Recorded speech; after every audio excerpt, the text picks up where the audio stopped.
दोस्तों नमस्कार, मेरा नाम प्रशांत है और आप देखना शुरू कर चुके हैं भारत एक सोच।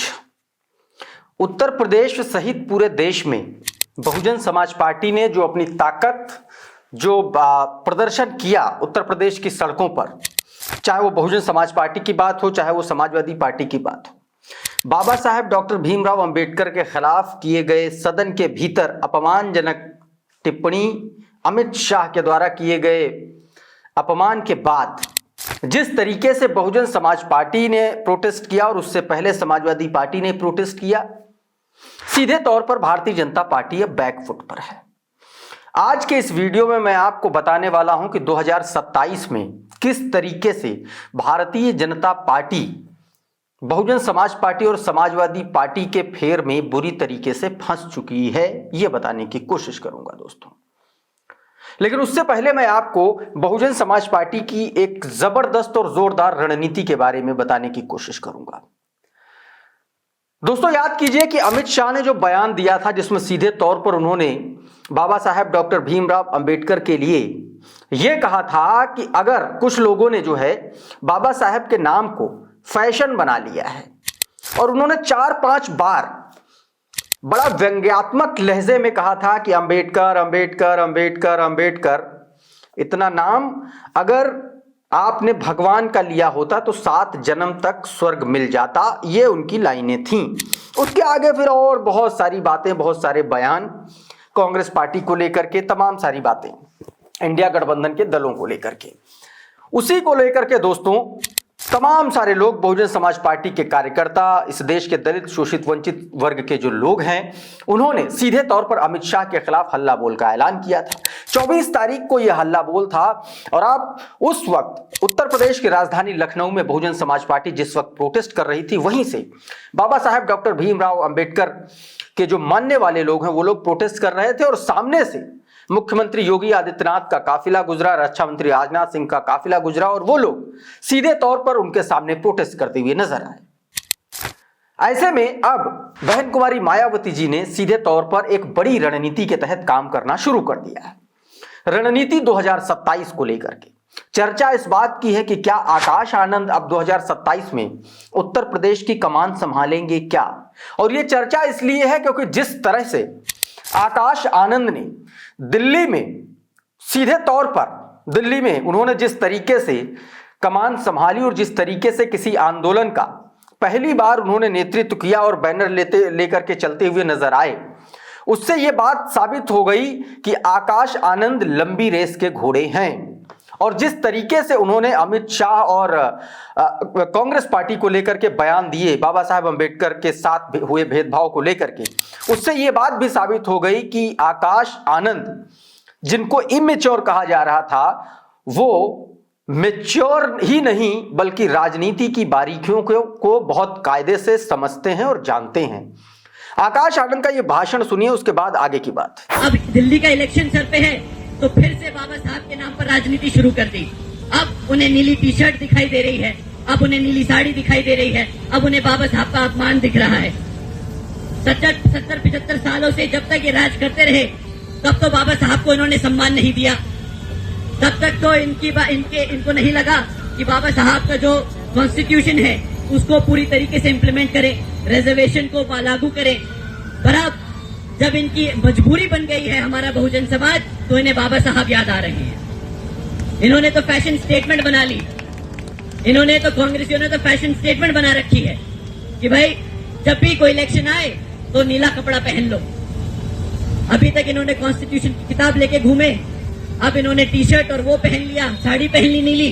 अब बस इनके पास और कोई ज्यादा विकल्प बचा नहीं, बहुजन समाज पार्टी का पटका पहन के और संसद में पहुंच जाए। क्योंकि ये जानते हैं साथियों, ये जानते हैं कि हाथ के निशान पर वोट नहीं दबेगा, हाथ के निशान पर इन्हें हमारे समाज का वोट नहीं मिलेगा।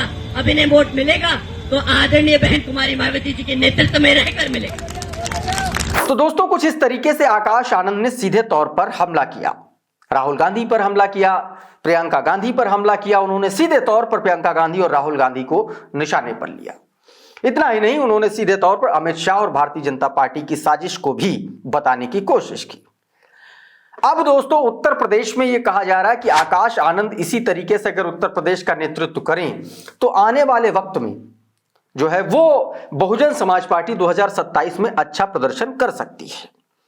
तमाम सारे लोगों ने बहुजन समाज पार्टी को लेकर के बी टीम वाले आरोप भी लगाए, लेकिन इस प्रोटेस्ट से यह बात भी साबित हो गई कि बहुजन समाज पार्टी की अपनी एक ऐसी आइडेंटिटी है जिसको कोई भी भारतीय जनता पार्टी, कोई भी कांग्रेस पार्टी या कोई भी अन्य दल उसको डिमोलिश नहीं कर सकता। आप ये सोचिए कि 12-13 साल से सत्ता से दूर और उसके बाद 24 तारीख का वो आंदोलन जो बहन कुमारी मायावती जी के नाम पर, बाबा साहब के नाम पर, मान्यवर साहब कांशीराम के नाम पर खींचा चला आया और हजारों की भीड़ उत्तर प्रदेश की राजधानी लखनऊ से लेकर के देश की राजधानी दिल्ली तक में नजर आई। न सिर्फ बड़े शहरों में बल्कि जिला मुख्यालयों में भी नजर आई। वो इस बात की तस्दीक करता है कि बहुजन समाज पार्टी सिर्फ अपने समाज की नंबर 1 की और ए टीम है। भारतीय जनता पार्टी और कांग्रेस पार्टी के द्वारा फैलाए गए इस तरीके के दुष्प्रचार को लेकर के उसका जवाब भी 24 तारीख को मिला। तो ऐसे में सवाल यह है कि क्या अब बहुजन समाज पार्टी एक बड़ा मोमेंट तैयार करने की कोशिश कर रही है 2027 के चुनाव को लेकर के? क्योंकि 24 तारीख के प्रोटेस्ट के बाद जिस तरीके से बहन कुमारी मायावती जी का ट्वीट आया, जिस तरीके से उन्होंने वो ट्वीट किया और उस ट्वीट के जरिए जिस तरीके से कार्यकर्ताओं को मोटिवेट और मोबिलाइज करने की कोशिश की, उससे यह बात साबित है कि बहुजन समाज पार्टी सत्ता की चाबी, सत्ता की मास्टर चाबी लेने का प्लान बना चुकी है। सबसे पहले मैं आपको बहन कुमारी मायावती जी का वो ट्वीट बताता हूं और उसके बाद आगे की बात करेंगे आपकी स्क्रीन पर। बहन कुमारी मायावती जी ने 24 तारीख की शाम को एक ट्वीट किया जिसमें उन्होंने सीधे तौर पर लिखा कि आज पूरे देश में बीएसपी के सभी पदाधिकारियों, कार्यकर्ताओं व परम पूज्य बाबा साहेब डॉक्टर भीमराव अंबेडकर के उन सभी अनुयायियों का अति आभार, शुक्रिया व धन्यवाद जिन्होंने अमित शाह द्वारा दिए गए बाबा साहेब के अनादर के विरुद्ध सभी जिला मुख्यालयों पर शांतिपूर्ण सफल धरना प्रदर्शन किया। आगे मायावती जी लिखते हैं कि बाबा साहेब विरोधी टिप्पणी वापस नहीं लेने व पश्चाताप नहीं करने पर बीएसपी के आह्वान पर आयोजित ऐसे प्रदर्शन आदि समस्या का स्थायी हल नहीं है, बल्कि इसके लिए बहुजनों को सत्ता की मास्टर चाबी प्राप्त करके शासक वर्ग बनकर ही अपना उद्धार स्वयं करने योग्य बनना होगा, तभी मुक्ति व सम्मान संभव है। सीधे तौर पर उन्होंने दोस्तों ये कह दिया कि बसपा और बहुजन समाज के लोगों को सत्ता की मास्टर चाबी अपने हाथ में लेना होगा, तभी उद्धार संभव है। यानी कि सीधे तौर पर उन्होंने 2027 की तरफ इशारा कर दिया। आगे मायावती जी लिखती हैं कि आज के सफल आंदोलन से यह साबित है कि भाजपा हो या कांग्रेस या कोई अन्य पार्टी बाबा साहेब का अपमान नहीं सहेगा। हिंदुस्तान वास्तव में ये लोगों के अच्छे दिन अर्थात जनहित व जन कल्याण युक्त देश निर्माण हेतु बाबा साहेब के संविधान पर पूरी निष्ठा व ईमानदारी से अमल करना जरूरी है। आगे मायावती जी ने लिखा कि साथ ही अहमदाबाद में बाबा साहेब की प्रतिमा को क्षतिग्रस्त करने व छत्तीसगढ़ के रायगढ़ में एक दलित की पीट कर हत्या अति दुखद व शर्मनाक है। उस गरीब पर चावल चोरी का आरोप है तो क्या वो पीड़ित गरीबी व भूख से बदहाल करोड़ों लोगों में से एक नहीं है? सरकार ऐसे लोगों का जरूर सहारा बने। देखिए मायावती जी की एक अपनी शैली है, उनकी राजनीति का एक अपना तरीका है और उसी तरीके से वो चलती हैं। और इस पूरे बयान में, पूरे ट्वीट में बहन कुमारी मायावती जी ने एक बात शीशे की तरह साफ कर दी है कि 2027 का जो चुनाव है उसके लिए अमित शाह का ये बयान एक तरीके से मास्टर चाबी की तरह काम करेगा जो सत्ता तक पहुंचाने के लिए कारगर साबित हो सकता है।